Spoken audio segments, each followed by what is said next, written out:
Good morning, everyone. Give me just a second to share my screen.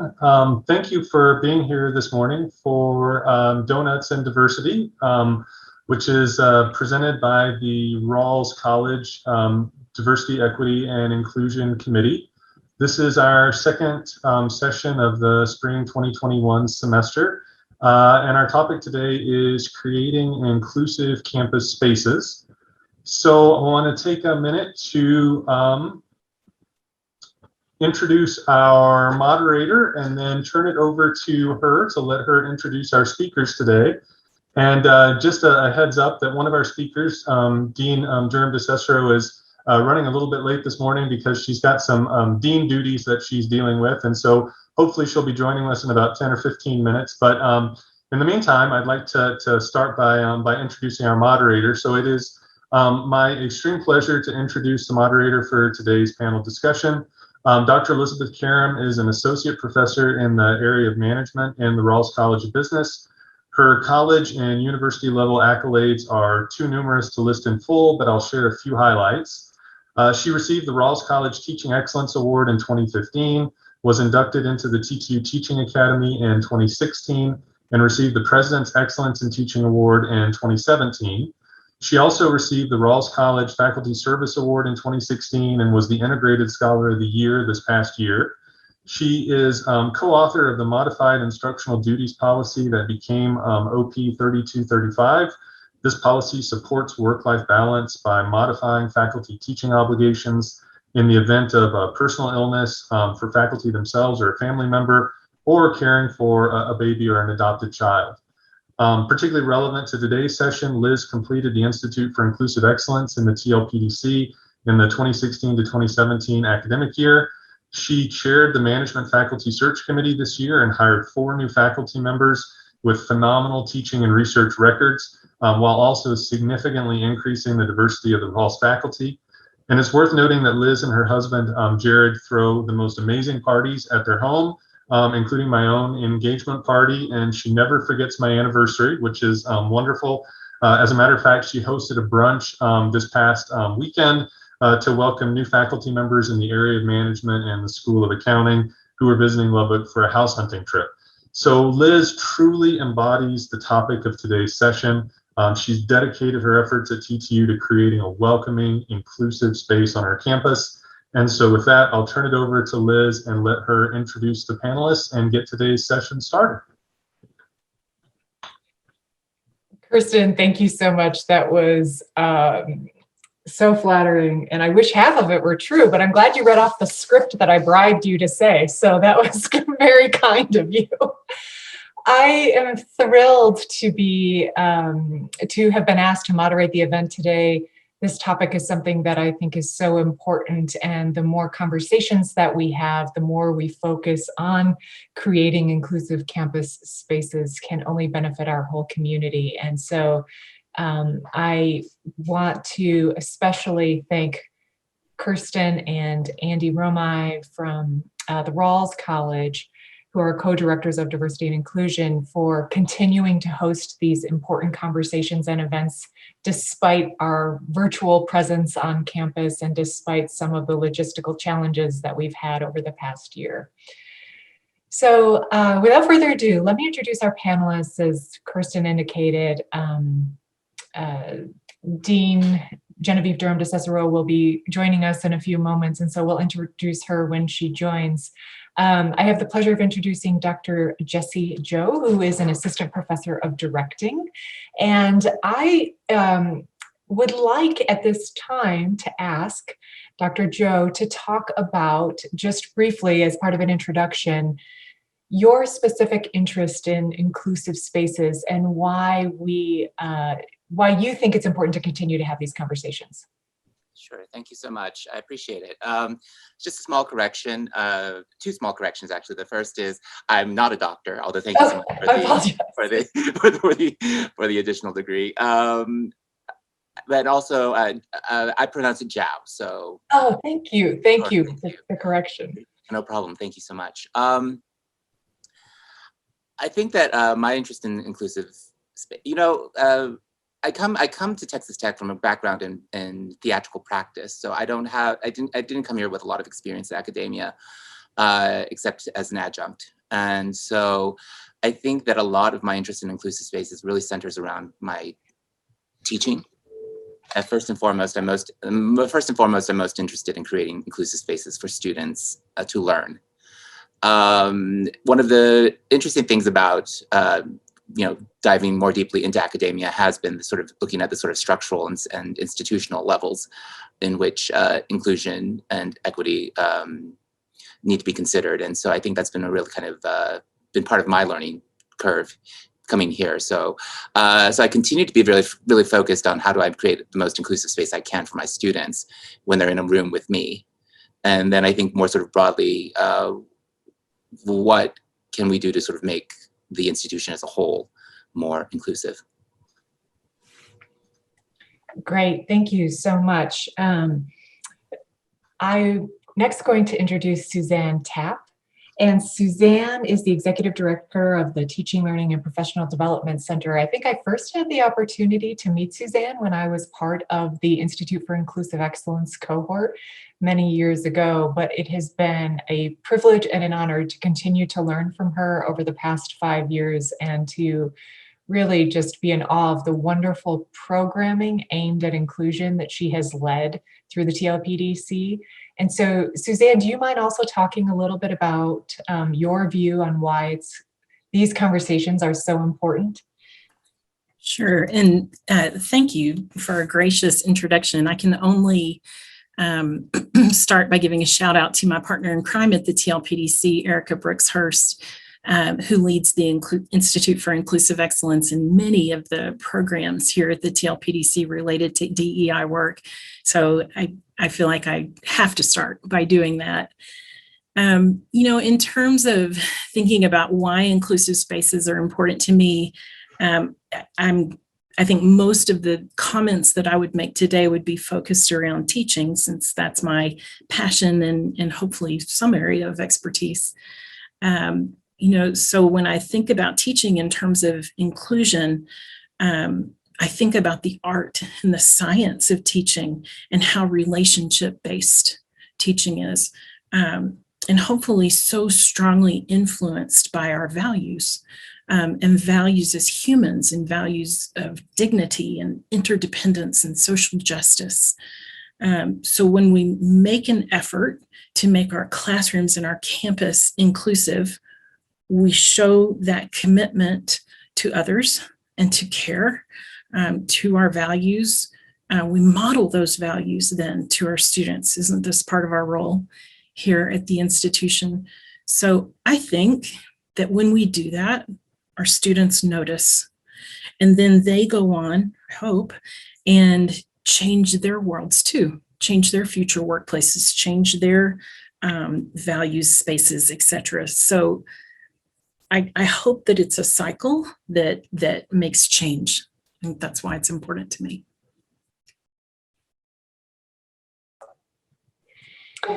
Thank you so much. I apologize if the dogs are going crazy in the background. I'm trying to get my husband's attention to shoo them out of the house. They must have seen someone walking by. I am so glad that we have heard your voice on the importance of passing on our passion for inclusion to students, right? And that ability to connect, I think, is really critical. And we'll talk a lot about that during our session today. Next, I'd like to introduce Dean Eliza Wong.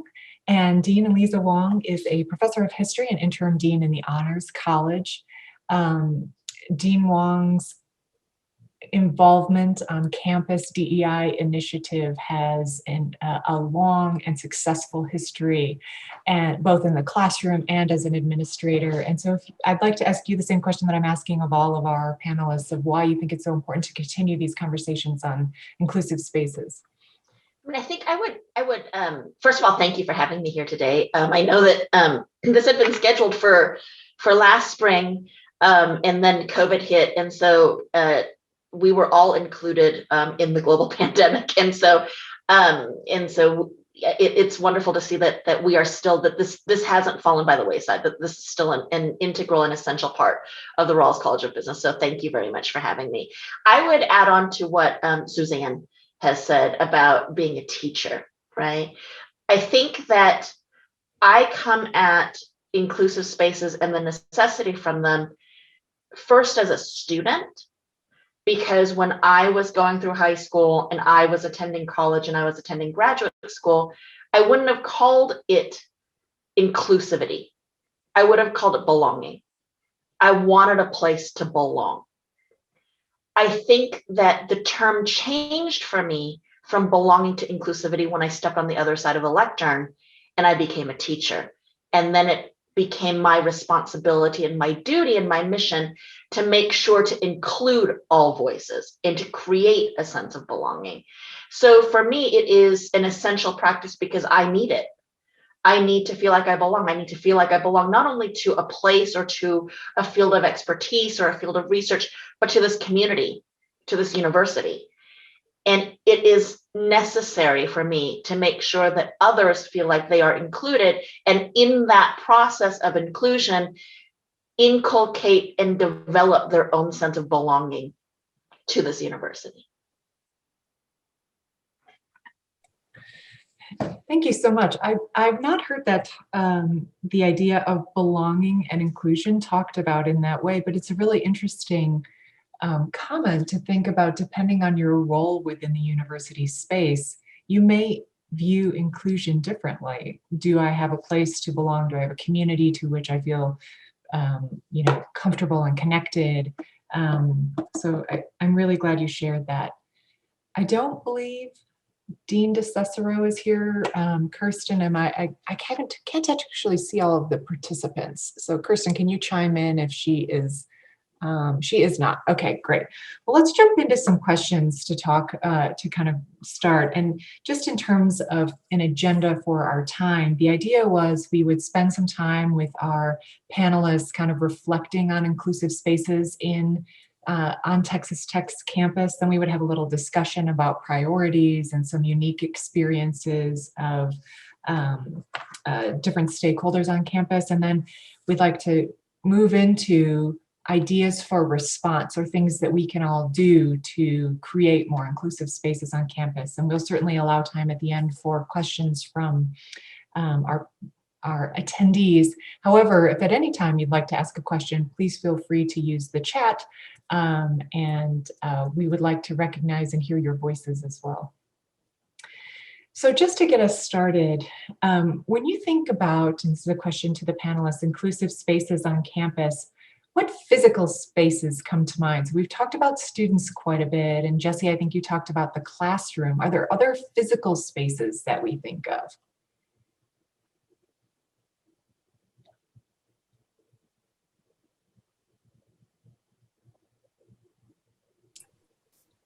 I'll jump in. Thanks, Suzanne. Sure. So when I was thinking about this question and thinking about physical spaces, I thought about the classroom. Mm-hmm. And I was thinking about the TLPDC had an opportunity to design a new classroom this spring. We took advantage of COVID and remote learning and used the time for a little construction project. So we designed an active learning classroom. And there are some ideas, I think, from the research about active learning classrooms and the way that they promote inclusion in the classroom that I think are really interesting. So here's one thing to know about an active learning classroom. It tends to be identified easily by a design practice that is acentric or polycentric. So meaning that there's no clear front of the room, that the instructor is in the center of the room. Maybe there is a podium or a table that's movable in the center of the room. Maybe there's no podium, or it's located somewhere inconspicuous. So the room is typically built with round tables and promotes interaction. So we see a lot of movement in the room across student to student, instructor to student, a lot of the instructor moving around the room. Why does this matter? Well, The research will show that active learning classrooms tend to have the highest learning gains from the lowest performing students. So students in active learning classrooms tend to have systematic improvement versus single assignment improvement. So in other words, they improve overall, over things like attendance and projects and quizzes and finals. So systematic improvement in the course. There's even a significant reduction of failure in active learning classrooms compared to traditional classrooms, as high as 40 to 60%. I think this is a conversation that's really interesting on our campus when we think about classroom design and how it affects change in the classroom and those dynamics and those interactions, especially when we consider underrepresented student populations and how they might benefit even more in terms of that classroom design. So it's a conversation that I'm really interested in. I'm a member of the Teaching Space Committee on campus, and we're thinking a lot about reader rooms and their design and some possible changes in some of that design. Could we adopt some active learning classroom design and maybe chip away at some of the systemic inequities and gatekeeping in some of the classes by using a design principle that promotes more interaction? That's really interesting. It seems like it could be an opportunity across disciplines to really change the physical spaces to create more inclusive space. I do want to welcome Dean Genevieve Durham DeCicero to our conversation. Thank you so much for joining and popping in your day. I'll interrupt our question just for a moment to ask you a question, and then we'll kind of continue with our conversation. Dean DeCicero, I asked all of our panelists at the beginning why they think it's so important to have these conversations about inclusive spaces on campus. And I wonder if you might respond to that question and give us your interest in these discussions. Sure. Thanks, Liz. And thank you, everyone. I do apologize for being late to this important discussion, actually responding to an issue that does involve matters related to inclusion and diversity. I know that these conversations are important. They're critical. They need to happen loud, publicly, and frequently, because we still operate in an educational environment, in a social and cultural environment where not all people have equal access to or equal treatment from or equal representation. People feel different ways about their status of belonging. And if we don't have these conversations, then that means that the systemic hierarchies right now that differentiate between dominant and subordinated groups are going to continue. And when that happens, the dominant groups then inform what kinds of things go into, for example, curricula, social structures, reward systems. We've got to have these conversations so that we make it possible for individuals and groups who have historically, maybe even contemporarily, not had or do not have voices or seats at the table. We've got to make it possible to change that. So these are absolutely critical conversations. Not having them means that we are complicit in maintaining inequities on our campuses. Thank you. Really appreciate your voice. Our first question was actually around the types of physical spaces that come to mind. And when I was thinking of that question, one of the issues in my mind is some of these systemic inequities and some of these structural inequities that continue to persist and limit opportunities or access to or treatment from underrepresented groups. I wonder if I could ask the panelists then, if you could provide an example of either a time when you thought that you had participated in a particularly inclusive space and what that felt like in terms of representation, or a time when you were cognizant of the fact that you were not in an inclusive space and how that impacted the decision or event or classroom, as it were. If I may, I think that, for me, inclusive spaces are not so much physical places, but the people who are within those spaces. So I think that there are a lot of different physical things that we can do that this campus needs to do. For instance, ramps,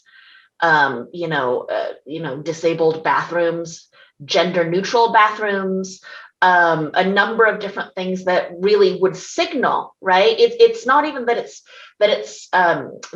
has to, have labels all over it. It just signals that we recognize, right, that there are different abilities, that there are different identities, and that we can create comfortable spaces for those people, for our community.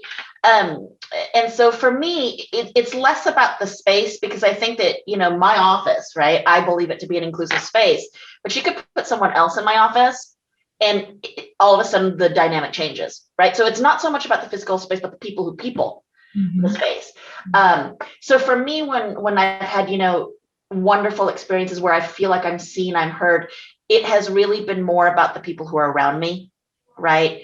The Genevieves, the Suzannes, the Andreas, the Kirstens, the Liz's, the Jody Randalls, the Carol Sumners, right? Who really embrace, right, who we are. I had a lunch with Jody Randall and Reggie Cabico, who is the spoken word artist who comes frequently to campus, at Craft House. And I think we were the loudest people at the restaurant. And we were loud because we felt like we could be loud. We were telling, our jokes. We didn't have to explain our identities to one another. We just were who we are. I think that is ultimately the epitome of what it means to belong, to not have to explain yourself, right? To not have to justify your existence, right? But to really be able to get at the heart of the matter without having to put all the labels on everything, because you are accepted and you are known and you are understood, right? As who you are. An example of when I haven't been in an inclusive space. So when I was an undergraduate at Amherst, I was in a triple my first year in fourth floor James, and my roommates were an Ethiopian American woman and a Jewish American woman, and then there was me. So basically, like, undergraduate admissions followed us all over campus to take pictures of us. Like, it was Caroline, Galani, and Elisa studying in the library, Caroline, Elisa, and Galani eating at the cafeteria, because we were the picture perfect model of diversity, right? And we were really, really good friends. So when it came to sophomore year, Galani and I were best friends, so we wanted to room with one another. And we were okay with a double, but the biggest doubles on campus were in the Asian Cultural House. I was like, okay, I got this, right? Like, so my Ethiopian American friend and I applied to the Asian Cultural House, and we had to do an interview. And I was just coming into my own politics then, just beginning to understand who I was. And so I answered the questions honestly and perhaps a bit radically. And so Galani received her, my Ethiopian American friend, her letter of acceptance to the Asian Cultural House, but I did not. The Asian Cultural House rejected me because I was too radical and too political. So Galani and I wanted to stay together. She's like, I'm not living in the Asian Cultural House without you. So she said, okay, well, your people rejected you. Let's go try my people. So we interviewed for the Charles Drew Black Cultural House. And I became the first non-Black member of the Charles Drew Black Cultural House.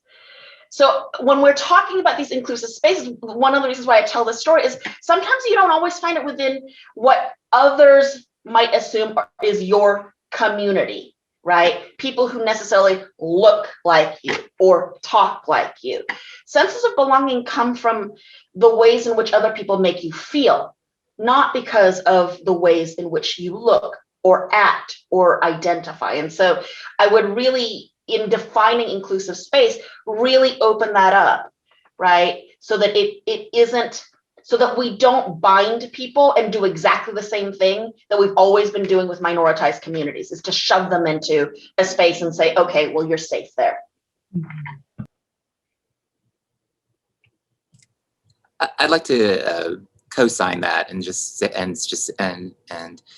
the last point really kind of resonates with me. This idea that, like, you know, there's only like a single space that should be safe for minoritized communities. In fact, the entire campus should feel safe to minoritized communities, and often it doesn't, you know. And so I think when to your question, Liz, is really, to me, like, what resonates is just like, I mean, I just recently finished a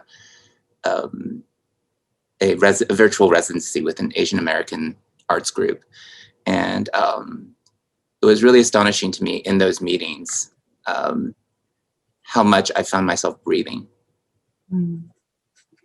more than I have in some other instances, you know, that I've experienced, where it was just like, oh, okay, you know, bringing the multiple identities that I bring into that room, and again, to Lisa's point of like not feeling like I had to explain myself or justify my existence or my reason for being in that space, you know. And so I think for a lot of I think for a lot of folks who are coming from backgrounds that are not of white descent, you know, like their experience of the world is sort of a constant kind of engagement of this question of, do I belong here? How can I succeed? Mm-hmm. And at the end of the day, I think for most of us, I think at the end of the day, we would just like to do our work and, you know, live our lives and do all those things and not have those kinds of pressures on top of us, on top of everything else that we sort of deal with just being human beings. And so I think when we're talking about creating inclusive spaces, how do we sort of address that in real ways? Mm-hmm. Because I think one of the things that, just institutions and academia as a whole, because I've experienced this at multiple institutions, is just, you know, giving a sense of like, you know, we can talk about it, but when it comes time to really like think about like what can we do, it's a much harder conversation. Not just because people don't have, because I think often people enter these conversations with really the best of intentions and really the best desires of like, you know, making the changes that want, but then you just sort of run into the systemic barriers of just like everything at the institution takes like multiple years to happen, or everything becomes about like, you know, where's the funding coming from and this sort of thing, you know. And so those are conversations that I think, you know, are endemic to the system. Mm-hmm. And often are barriers to making changes. So as a follow-up to that, what do you think are some of the most challenging structural barriers?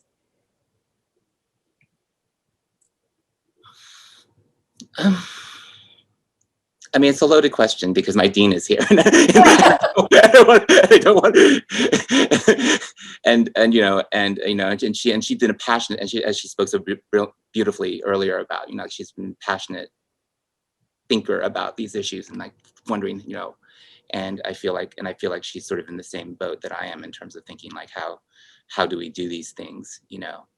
How do we make these things happen? Because they do need to happen. But then, you know, again, you run into systemic issues of just like, one, you know, to what extent does upper administration understand and embrace the issues that you're trying to bring to their attention? You know, to what extent do students feel safe to talk about their concerns? You know, and how do you cultivate that? I think there is a fundamental kind of challenge of trust, you know, because I think people have been burned too often. And so, you know, so when you're going into those situations, you're coming in at it with the feeling that, you know, I have the best intentions. I want to be a helpful resource here, but I also know that you're bringing your own experiences into the situation where you have been harmed by these things, right? And again, I'm saying this in a general you, because I feel like that's kind of a story that communities of color can tell over and over from different perspectives. So, so I think it really does sort of start with how do you sort of crack those initial barriers of just like, does the institution as a whole really understand what is being asked of it? Yeah, so your first comment was really interesting. The TLPDC hosted a workshop a couple weeks ago on allying and advocating pre-tenure.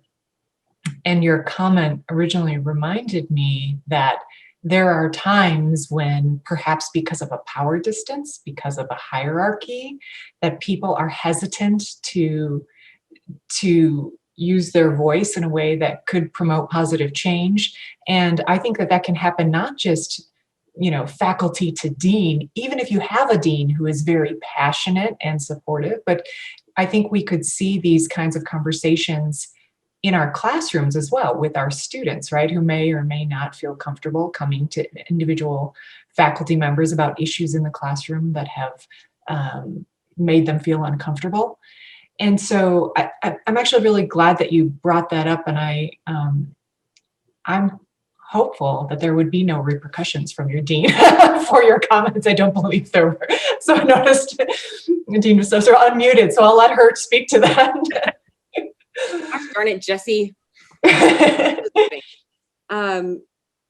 For the group that's on with us today, Jesse and I have a history of working on some really hard issues in the last 6 to 8 months together, and I think both of us feel like we've had difficult conversations. I hope I'm not putting words in your mouth there, Jesse.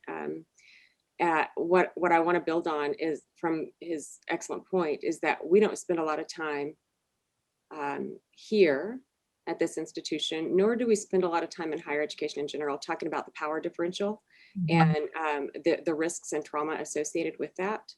And we're a fairly traditional institution here with a fairly traditional hierarchical structure. There are expectations that go along with that. And sometimes when we are talking about inclusion, diversity, equity, we forget about power as a factor there. And we don't really talk about it with our out loud voices. And it's so critical. The point about pre-tenure faculty expressing something that could be considered controversial, could be by someone be considered controversial, that has implications for the power structure that is at the root of our particular kind of university. I think we have to have these conversations about power as a critical component of creating inclusive spaces. And when we don't have those conversations, then the people who occupy positions of power forget why there is a risk to those who don't occupy positions of power in bringing forward concerns about inclusive or lack of inclusive spaces. Mm-hmm. Yeah, I completely agree with Jesse, for the record. Thank you so much. I really, I appreciate your emphasis of that point, because it is something that I think is often not at all discussed, right? Or not at all recognized, the legitimate professional concerns that faculty, staff, students have in sharing these kinds of opinions. So we have recently actually completed a climate survey within the Rawls College, and I don't know if this would be generalizable across campus, but one of the conclusions or resounding themes was that, in fact, our staff within the Rawls College are seen as some of the most welcoming and inclusive groups within the building. And yet, according to the same survey, the staff, in fact, that responded indicated that they feel among the least welcome by faculty. And we've spent some time in our discussion talking about faculty and students, but the staff, of course, are so critically important to all that we do on campus. And I was not at all surprised to see that the students responded so favorably to their interactions. I wonder if we could think about how we can better communicate as a whole community how valuable staff are to our mission, how co-equal treatment is so important to staff as well as other stakeholders on campus. I think it's an endemic problem. In the chat, I see, that it says non-tenure track faculty are often overlooked and ignored, and even worse, usually horribly mistreated. And I think that there are certain staff that are seen and are really, really appreciated by our students, mainly, I think, our advisors, and I think people who are at the front desks, right, or interact, every day with students. But what about our food service people? What about our custodial staff? What about the people who, every day at a certain point, the leaf blower goes outside of my window and this poor man has to go and blow all of the leaves, but there's no leaves on the ground, but that's what he's been assigned to do. But he has no agency to decide what he's going to do next. And I think sometimes the invisible staff, when we think staff, we tend to think administrative staff, right? And certainly there is a certain amount of pressure also on the administrative staff, I think, especially revealed by COVID, right? As all the faculty went online safely behind our screens, right? The staff were required to come to campus, right? And for many of them, risk their lives and do the things that faculty were safely able to do from the sanctity of their homes, because we enjoy a certain kind of privilege. Right. There were certain departments on this campus where the faculty gave their lectures from online, but the graduate students were expected to come and teach the labs and studios. Right. And so I think we have to really think inclusively about who we are as a campus. Right. Because, within that, right, if you consider, I don't think faculty understand, it took me stepping into an associate dean's position to really understand that when we say goodbye on December 9th and say, have a good winter break, I'll see you in January, right? And we're all excited because we've got, 6 weeks, right? To focus on things that we haven't caught up on. The staff were yeah, screw you, right? I'm still here until December 24th. And then I'll get December 25th off, and then I will be back on December 26th, right? And so, or spring break, right? When all the students are saying, I'm headed to Mexico, good to see you next week, right? And the staff are there saying, I'm still here, right? And and I think of, I'm a little all over the place. I think of, do you remember when we evacuated the campus because there was a bomb scare over by Talkington? And it was a little bit of a mess, right? But students kind of had received some instructions, faculty had kind of received some instructions. Well, in the Honors College, we're right opposite of the sub. The people who did not receive instructions on where to go, everybody had been told, leave campus, get off campus, right? The staff, the food service people were all gathered by the old development office, right, by the Honors College, because they didn't know if they were allowed to leave campus, right? That is a communication, that is an inclusivity issue, that is a belonging issue, because these can't be invisible people, right? And so, I don't have any easy answers on how to do this, but I think when we highlight people, we tend to highlight the achievements of faculty, when to talk about our students who win, awards, we, give advising awards. There are not very many awards and recognitions for the people who plant the tulips or who follow after Earth Day, right? And pick up all the stuff that the students didn't plant in perfectly symmetrical rows. We don't see those people. And I think first and foremost is recognizing that we don't see them. So that was a very long-winded answer for, I don't know, other than to how many of you know the name of your custodian? Little simple things like that. Yeah. Suzanne, I noticed you unmuted. Would you like to chime in? Well, I would love to. I couldn't help but feel this question resonate. I'm a staff member. I think, so I feel this deep in my bones. I was giving Elisa, one of these as she's making her comments. I think I'm fortunate to have a role on campus that spans some boundaries between staff and faculty, but I cannot deny the hierarchy that exists. And I'll tell a story that I think gets at this a little bit. I had an interaction with a faculty member who has become a dear friend and he's a high profile, well-known faculty member on campus. He was a panelist at the TLPDC.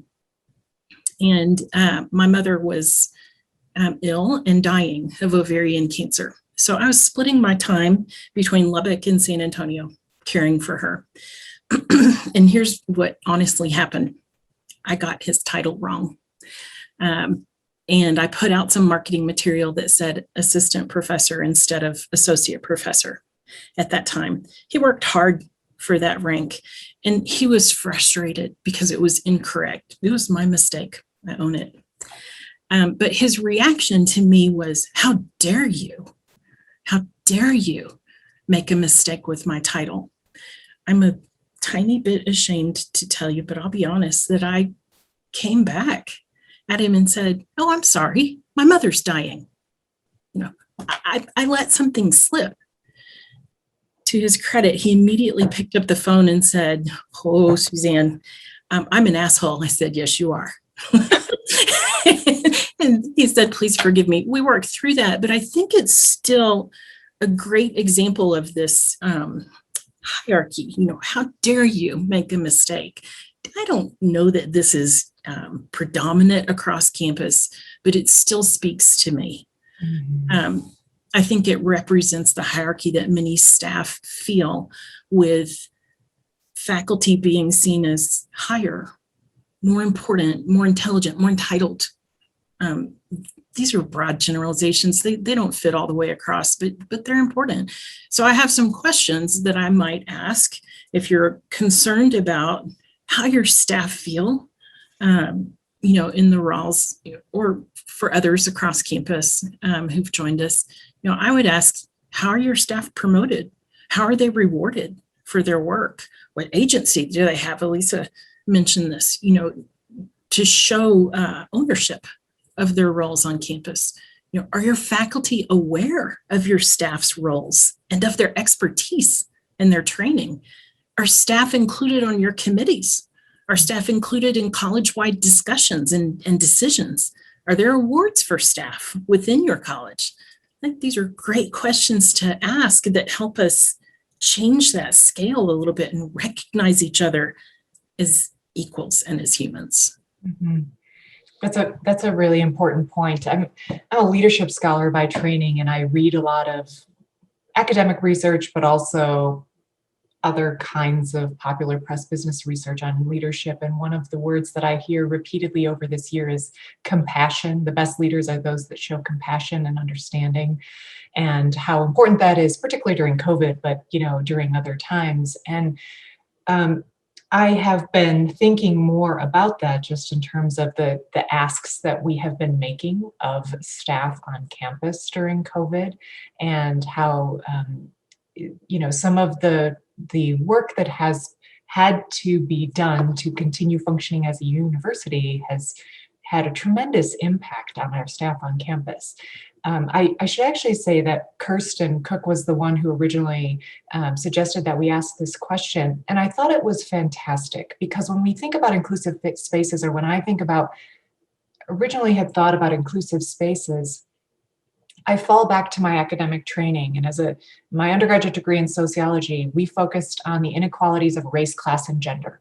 That was our work, right? We talk about race, class, and gender. But I think when we think about inclusion, and Suzanne, to your credit in the TOPDC, I think you do a great job at recognizing that inclusion is more than race, class, and gender. Inclusion potentially involves like populations of people on campus who could identify or have roles in multiple places. So Jesse, I know you've unmuted, and so I want to let you jump in here as well. No, I just wanted to actually follow up because I was really intrigued by this question as well, and I wondered, was there any sort of follow up in terms of asking your staff what they would want to feel more included, or? Yeah, so I should let Andy and Kirsten jump in if they would like to. They're actually on the DEI committee, who has been actively involved in investigating and then suggesting ways in which we can address this within the Rawls College. And to the credit of our college DEI committee, I commend them for actually engaging in this survey and then being so committed to, putting together actionable steps in response. So I know that Andy and Kirsten both have jumped online. Do you want to spend a moment responding, either of you? Andy, I'll let you go first, and then I have a couple of thoughts if you don't hit them. Yes, of course you'll let me go first. No, I'm just kidding. No, so we've done a lot of things.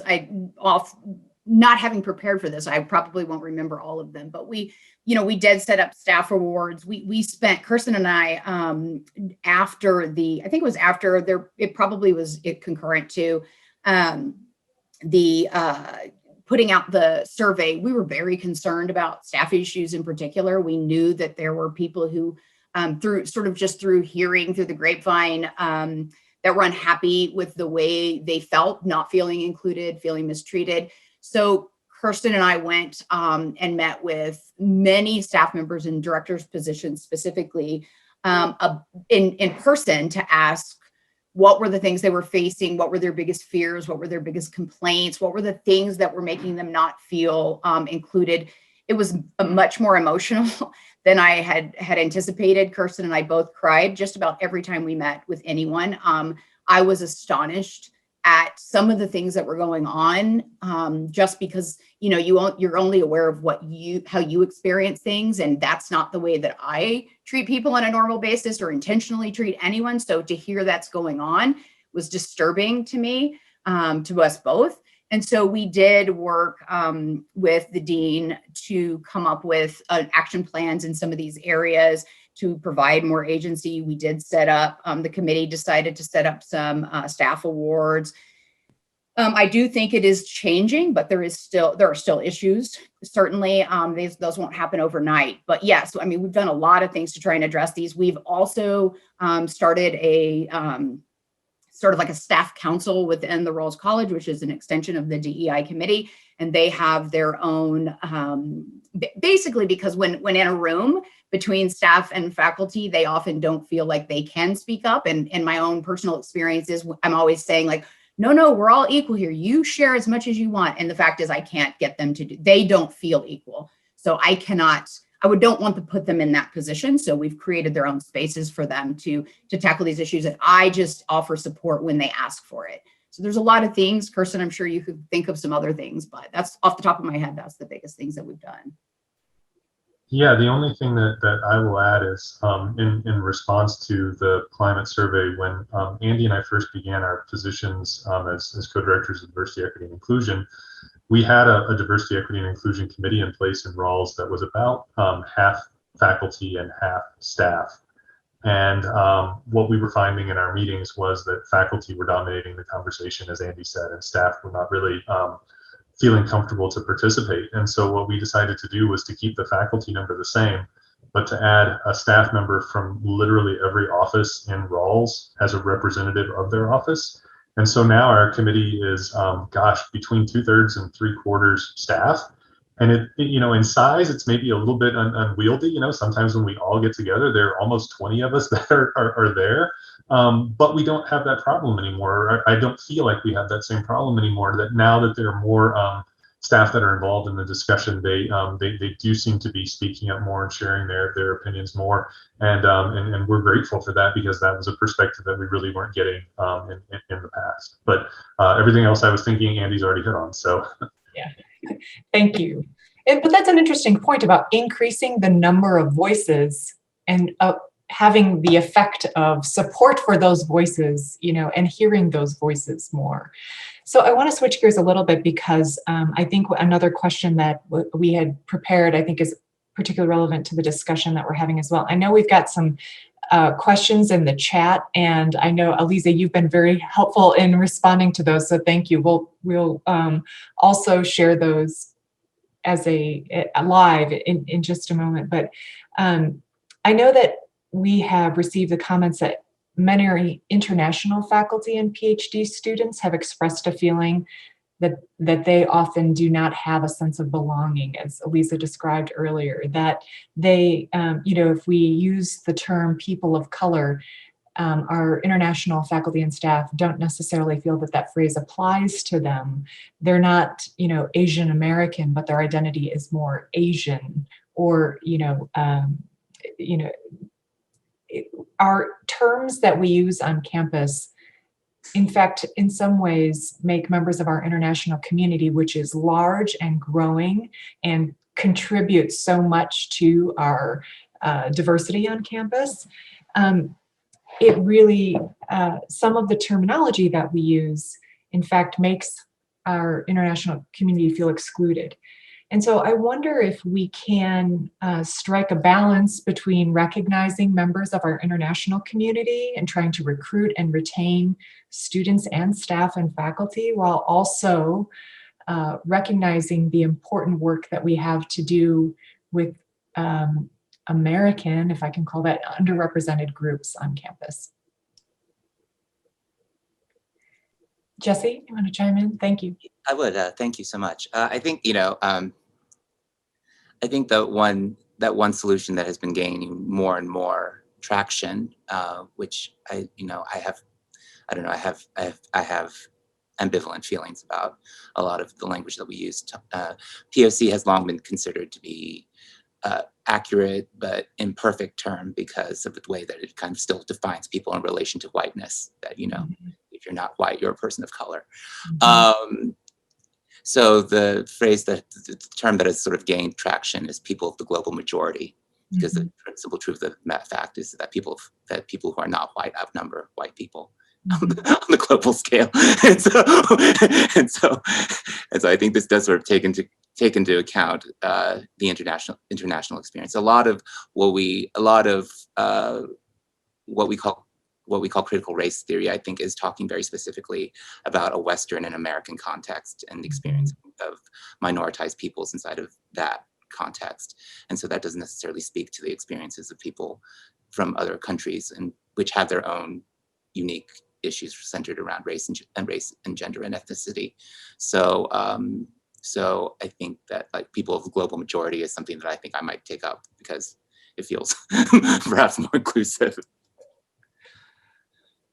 I like that. People of the global majority. Oh, Genevieve, would you like to jump in? Yes, I really appreciate Jesse offering that. And I would just further offer that I sense personal observation here that sometimes we bring in our international faculty, students, and to a smaller extent staff. I think we're primarily talking about international faculty and international students. These are people whom we've recruited. We plop them into a context of a particular subset of American culture, and then expect that they know all about it, when we don't make a whole lot of effort to actually extend that role and inquire about the culture from which our international faculty and staff have come. One way that this doesn't really answer your question, Liz, it's not a solution, but I think one way we can look to do more than we're doing now, and to tie into what Jesse brought forward, is consider the curricular potential and co-curricular potential for asking about issues of inclusivity and issues of equity and justice in other cultures. Asking our international faculty and staff to participate in discussions in that way could inform how we are actually framing our response, our curricular responses around a very Western, a conservative Americanized approach to diversity, equity, and inclusion. Jesse's point is that we're a small part, and asking for our international faculty and students to participate in those discussions and inform them and educate us on what's going on outside of our small world here could be a way to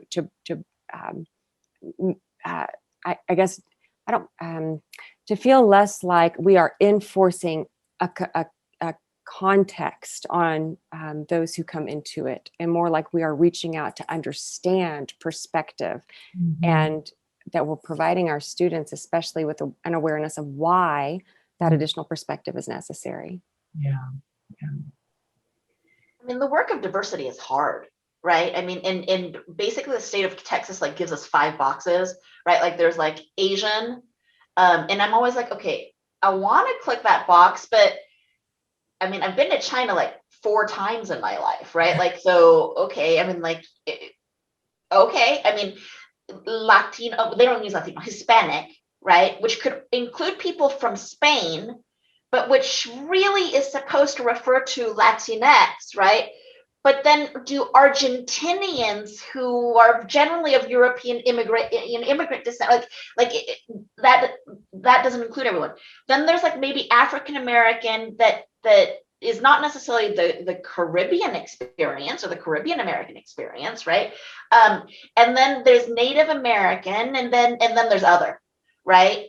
There's no room, right? And then there's international, which is basically like, like the whole rest of the friggin' world. Right. I mean, and so there's no space in the work of diversity. Is so difficult because in order to be inclusive, right, there's multiple boxes that you have to put because, as Jesse was saying, right, like, okay, so,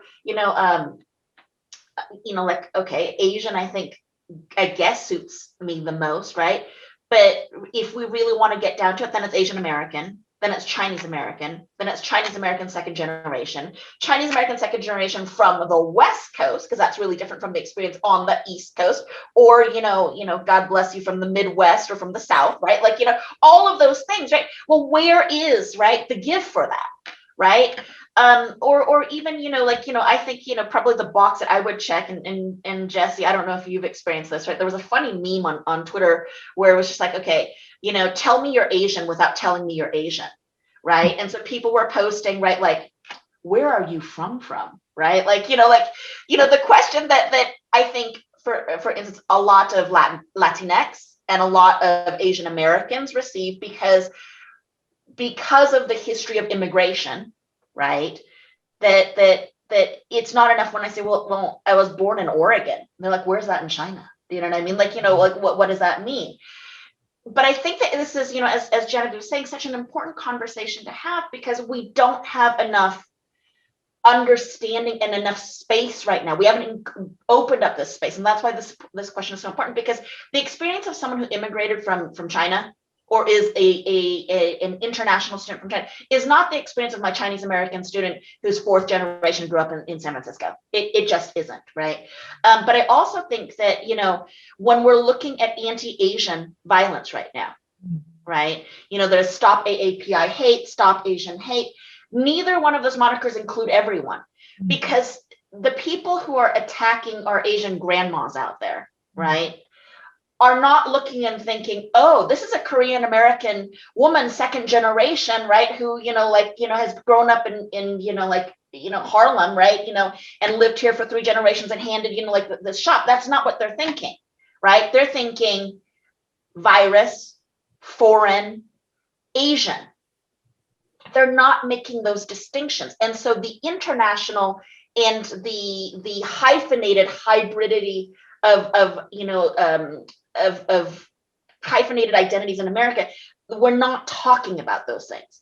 And that the very big danger is that we are conflating those two things, and when we're not having that conversation. Yeah, and that's so many important points that you made, but I think it points to, and particularly I guess it was a Twitter meme that you mentioned, like, where are you from? And you say, I'm from Oregon, and the from, I don't know this because I don't know your history, but it's like Portland, Oregon, if you'd like to be specific, right? Like Portland or whatever it is. But that sense of belonging is missing, I think, sometimes. Thank you, Jesse. I know Jesse has to run off to a student defense. And so thank you so much for joining us. It's been great to have you here. And we just have about 15 minutes, and I do want to spend some time on response and asking questions. Eliza, thank you so much. We've had questions about non-tenure track faculty being overlooked and ignored, even worse, mistreated. We had a question about staff being mistreated, and I really have appreciated some of the responses of, Eliza saying that it's my hope that we have enough faculty attending the faculty senate meeting, a critically important vote coming up. Suzanne, is that on the 17th? I would have to look at my calendar, which would allow for greater representation of non-tenured and tenure track faculty on faculty senate and addressing issues. Andy, you look like you're going to unmute. I just want to say, I believe it's the 16th. 16th. Thank you for the correction. So, and it is critical, because I don't know that it's been made 100% absolutely clear that because this would be a constitutional amendment, we need to have a core group. Like, there has to be a certain number of the faculty present for the vote to even be valid. So please get your faculty there, because our non-tenure track faculty need to have representative voice in the faculty senate. Yeah, thank you very much. Kirsten has shared April 16th at 4 p.m. 20% of tenured and tenure track faculty must attend to have a quorum to allow this structural change, which will allow more inclusive voices on faculty senate. Critically important, right? So addressing some of the structural change as well as personal changes. There was a question about how you would advise initiating conversations within our department as a member in lower power. And Suzanne responded that she had found her voice by seeking like-minded colleagues who have more power than I do. And I think that can be one strategy, is finding a coalition of like-minded people to have a rational conversation about conversations that matter. Jane, thank you for your question about, or comment rather, sharing staff felt like they've been abused by staff and faculty. And Eliza responding that it's critically important that we intervene in all of these situations. Genevieve, please. I wanted to follow on a couple of the questions related to that power structure that we talked about. And I want to make a couple of points here. And I would acknowledge that I do so from a position of institutional privilege. I've been an administrator in several different contexts, and so I'm sitting in a particular position when I offer this response.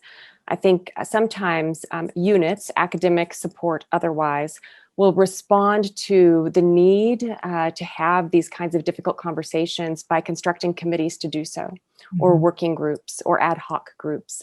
And a challenge that I've observed with that approach is that frequently the groups include all manner of individuals who are within that unit. And I'm going to just use the generic example of an academic department. And if that group that's pulling together to talk about, let's say, a concern about discrimination within the curriculum, if that group includes non-tenure track faculty, non-tenured faculty, staff, full professors, and the department chair, that's a problem. And it's a problem because within that particular group, there are some people who have almost all the power and some people who have none. And it really does not matter how much the people who hold all the power say, no, I'm just here to listen. That does not eliminate the power differential. Sometimes in really small units, this becomes even more of a challenge when there may be just very, very small numbers of individuals in each of these categories. So to Suzanne's point about finding people in similar positions, looking for colleagues and allies who occupy positions of power, that also must work in reverse. Those of us that hold these positions of power in our institutions, we have got to first pass it on. It's my job as an administrator to say out loud to other administrators, have you considered how your table is set? Can you remove yourself from the conversation so that other people feel like they can speak freely without you in the room? But it's also important that our institution ensure that there is training available for administrators, different types of administrators, so that those who maybe haven't had this experience are able to understand and at least appreciate the way that power functions within a committee, especially when responding to a challenging issue within the unit. And I said I had 2 points, but then I talked for so long that I forgot what the second one was. So I'm really sorry. These are great questions.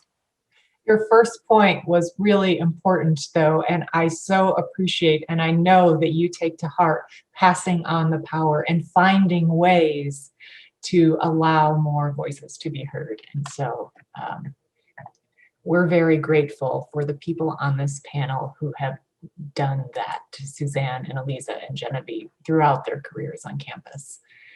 I'm going to take some of these questions that we have in the open questions section. How do you address inclusion of people of multicultural backgrounds? And this can kind of lead into our conclusion of like, what can we really do to create more inclusive spaces? Like, what's your dream? How would we include multicultural individuals on campus in our discussions more effectively?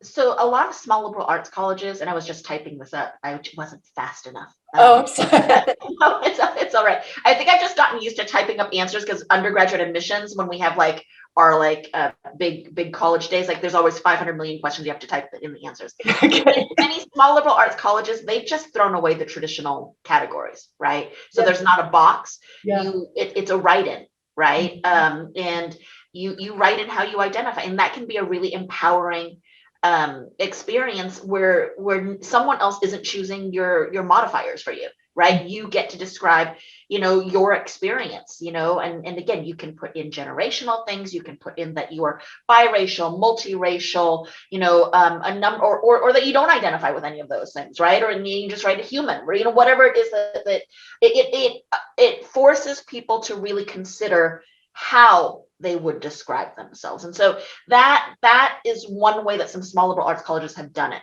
It may not be possible at a public university because we are so dependent on gathering data for the state. And so that might not be possibly for us on a kind of universal level at a public university, but that doesn't mean that at the college level we couldn't do it, right? Or that for informal circumstances we couldn't do that, or that we can't, begin to use, the term biracial, right, has, I think, been now popularly used to identify, more popularly identifies, African American and white heritage, right? But it doesn't necessarily have to mean that, or multiracial, right? My son is, half Chinese American and half Italian, right? There's not really a box for him to check, but can he write Chinese Italian American in, right? And so I think offering that space signals that we are open for conversation.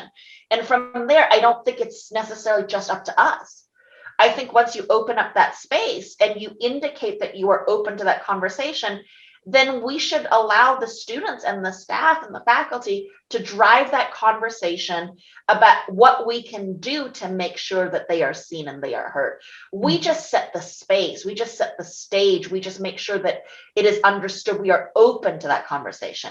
But all of us are learning together on how to navigate this and truly be inclusive and to create that sense of belonging. Mm-hmm. Well, I like how you mentioned that there are examples that we can turn to of places who are maybe more effective at creating inclusive spaces. And even if the response is, we must collect this data as a state institution for some reporting structure, that doesn't mean that we couldn't collect additional data, that we can't ask, we can do mandatory questions, but then we can also supplement that with issues that matter, that really represent who we are and who we want to be. There's some work about, or question rather, about GPTIs. The questions are going so quickly, I'm gonna have to scroll again to find it. And maybe someone answered it. Genevieve, were you responding to that question? I was, but I responded with another question. Okay. Because I think that we are aware across the institution of concerns that graduate students have about ways that they might be treated by their supervisors, and supervisors could refer to a number of people. A first question I would ask is whether the academic unit has in place publicized and accessible policies and procedures related to students being able to anonymously report concerns. And if the answer is yes, does everybody know where those go? Is there a clear and publicly displayed routing system so that everyone's aware of where a concern goes and what happens to it? That might be a helpful place to start. Students working in tandem with faculty members who are advocates for those students can absolutely develop these kinds of procedures within a unit.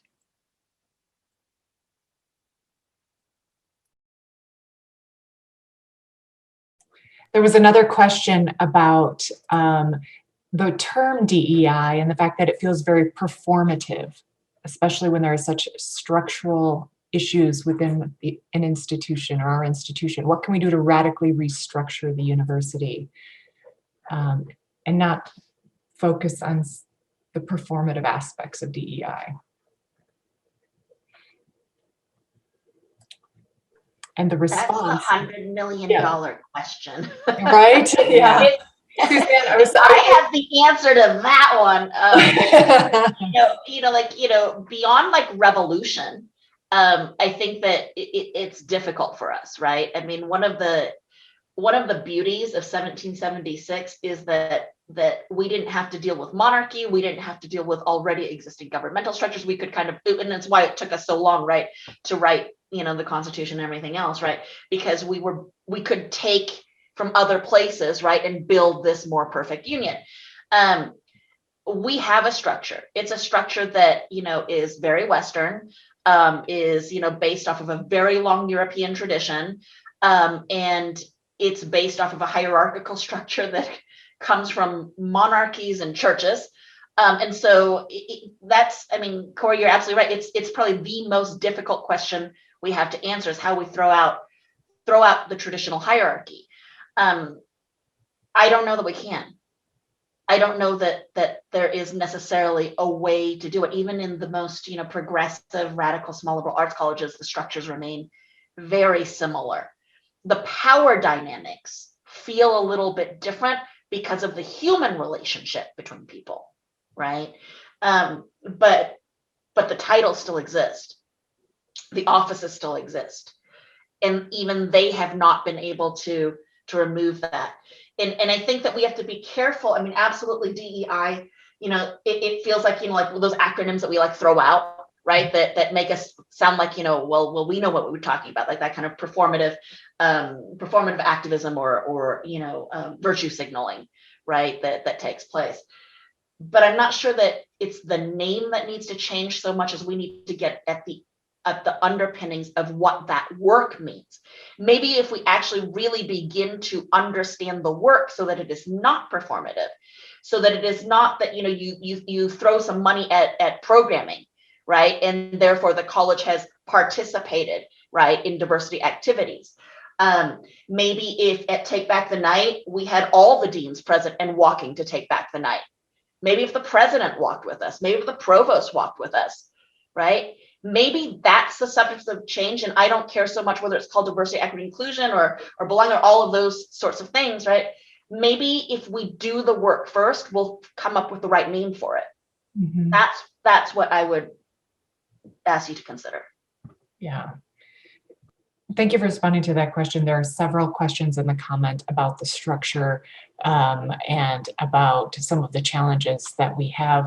We're nearing the end of our time, and I don't know that committee meetings or other types of meetings that I've been involved with have been quite so timely, except that now on Zoom, everyone stares at their clock and knows that we are 3 minutes from 11:15, and so we must end on time.